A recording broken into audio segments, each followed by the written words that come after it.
Men over 40, about 60% of you have some degree of insulin resistance, and about 20% of you are going to develop type 2 diabetes. And the worst part is many of you have no idea you're even along that path. So for those of you who are aware and you're aware of what's going on in the scene, you might be thinking, hey, 2026, we have drugs now. They're called GLP-1s and they are groundbreaking. Yes, they will lower your insulin resistance, but I hope you're not sold on them as your brand new lifestyle. And let me explain why. This video actually isn't about GLP-1s, but I do want to share something about these new drugs. GLP-1s have their fair share of risks. Historically, they cost a lot of money, and we have to remember they're not natural. That's not the worst part though. There are lots of businesses taking advantage of people through these drugs. The medical clinics and healthcare practitioners you're supposed to trust are just living it up as legal drug dealers. Why do I know this? I've seen it personally. The most important thing to remember here is GLP-1s are not a replacement for good nutrition. I've seen clinics quickly put people on the drug to reap all the reward and take little responsibility.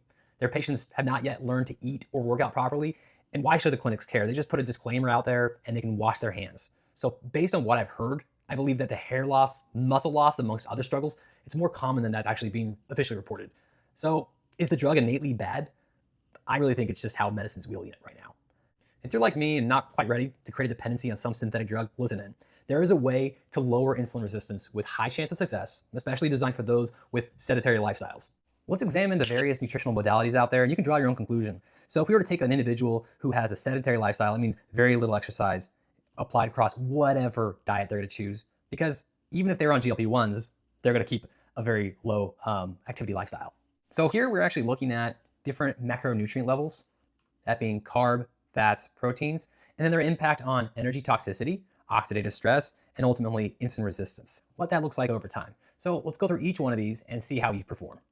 So for the first one, balanced diet, we have carbs, fats, protein, the same across the board. So think something like a Mediterranean diet. So for an individual who's already insulin sensitive, this is going to have a moderate increase in energy toxicity since they're already on a runaway train. The oxidative stress of this diet is generally pretty neutral, but ultimately the insulin resistance will yet increase on this diet. A balanced diet on an unbalanced individual still results in further problems. Let's go to the next one.